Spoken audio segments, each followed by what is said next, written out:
بسم اللہ الرحمن الرحیم۔ حضرت ابو ہریرہ رضی اللہ تعالیٰ عنہ آپ سے روایت ہے، وہ نبی کریم صلی اللہ تعالیٰ علیہ وآلہ وسلم سے بیان کرتے ہیں، آپ صلی اللہ علیہ وآلہ وسلم نے فرمایا،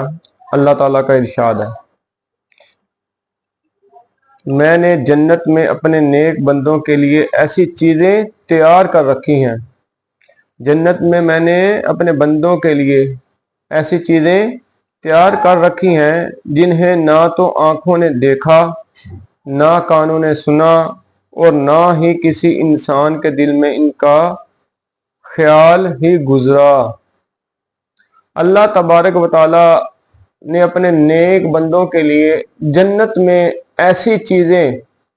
تیار کر کے رکھی ہیں کہ جن کو کسی آنکھ نے دیکھا نہیں ہے،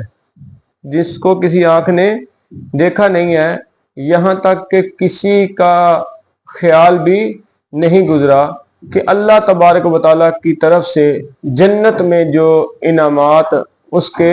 بندوں کو دیے جائیں گے، تو ہمیں اللہ تعالیٰ اپنے پیارے حبیب صلی اللہ علیہ وسلم کے